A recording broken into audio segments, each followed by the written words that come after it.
We had a good one at Staples last night. The Warriors trailed the Clippers by as many as 23 points, but it turned out to be the largest deficit overcome in a win this season. Golden State ended the game on a 22-5 run with a 124-117 win. Steph Curry had his fourth 40-point performance this season. Here he is after that comeback win. This just shows the resiliency of this team on the road against a good Clippers team, down 23, to never feel like we're out of it, fight our way back, get within one.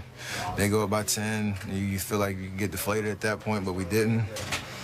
And just had confidence down the stretch and the maturity that we relied on starting last year and building and growing into this year.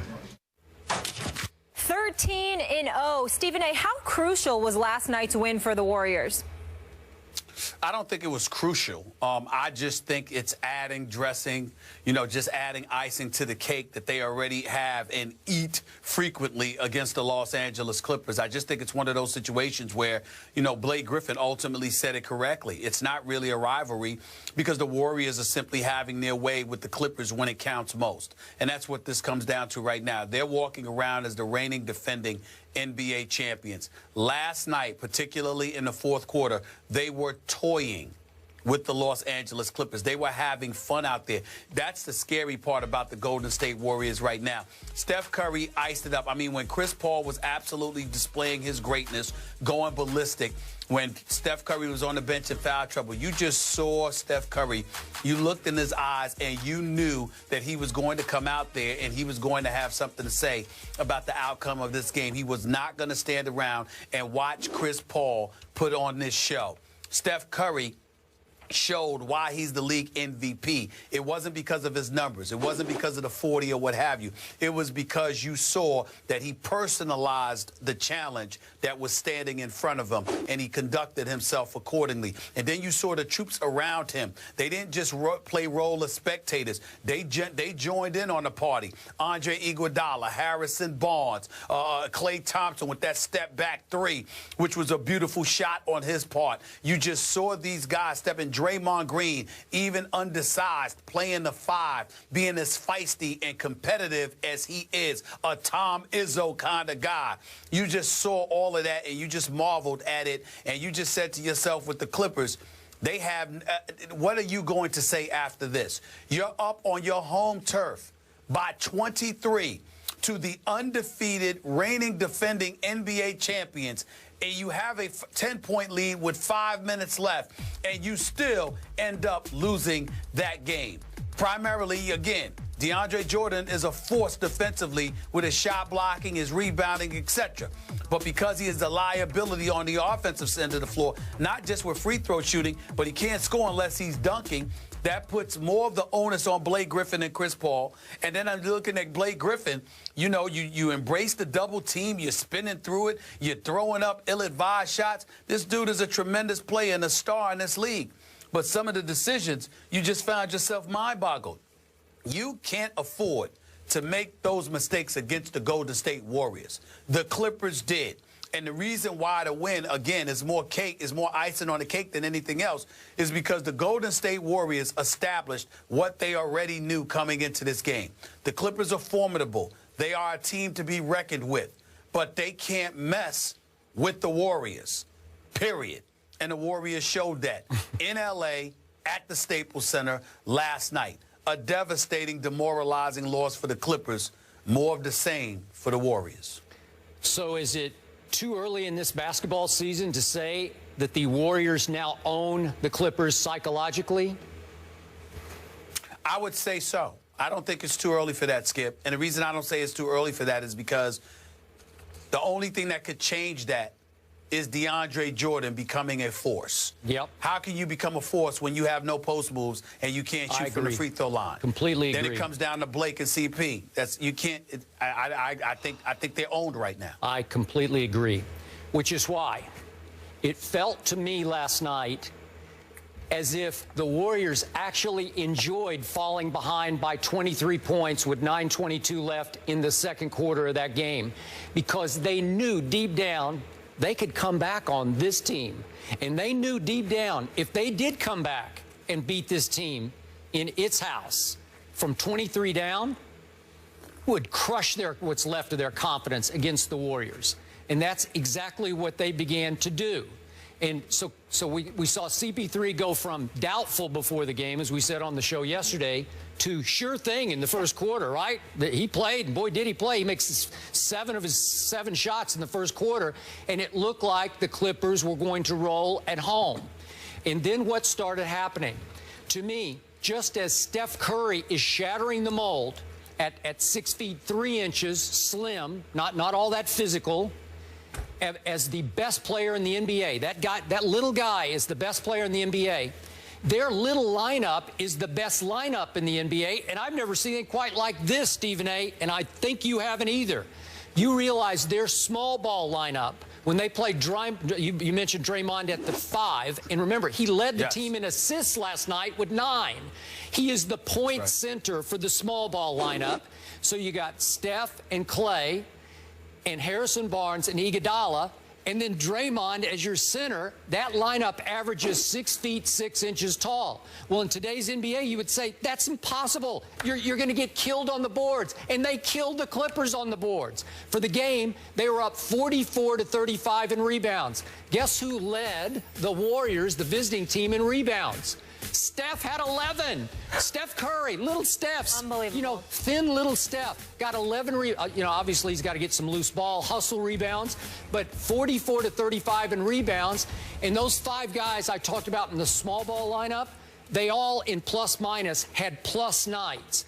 And the 3 Warriors big guys, Bogut, Ezeli, Spates, the 3 big guys, all had minuses in plus minus. So they're way better off when they play their little lineup with their little point guard Steph as the MVP of the league. And he looks like he's well on his way to winning back-to-back MVPs. I've never seen anything quite like that. I'm running out of superlatives here, but this team, when it came crunch time in the fourth quarter, I don't know if you looked at the box, Stephen A., they made 8 of 9 3-point shots in the fourth quarter. It's like, watch this. Right. We got you here. Steph makes 3, and Clay makes a couple, and Iggy makes a couple, and they just shoot you out of your own gym. It's unbelievable what they're doing.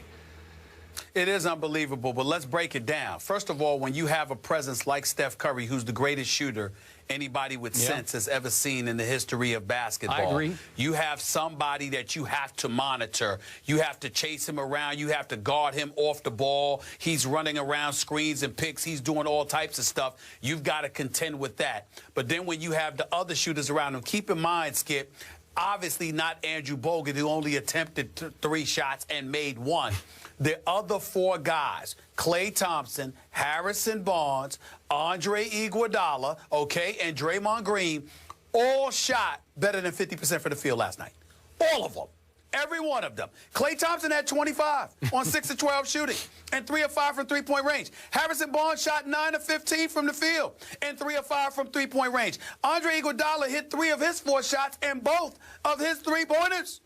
And Draymond Green hit 7 of 9 shots. So this level of marksmanship, now obviously they can shoot a little bit, but what helps is that a lot of their shots are open because of how well Steph Curry balls, not just as a shooter, but as a ball handler. You have to watch him so desperately that he ultimately gets a shot to the open man. And even when Draymond Green or somebody else has an open shot, because all eyes are on Curry, somebody else is open. So when they think that the assists are a little bit deceiving, because it ain't that. Look, I can average 10 assists for the Golden State Warriors. Just give it to somebody when you walk past half court and watch them shoot. I mean, it's really that simple with these guys. I mean, they're that good in terms of shooting the basketball.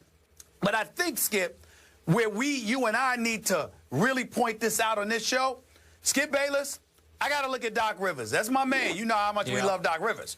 But the 19-point lead that you gave up by getting outscored 49-9 in Game 6 of that Western Conference semifinals in L.A. Agree. You come back. You're here in the Staples Center. You got a 23-point lead against the reigning defending NBA champions who are undefeated.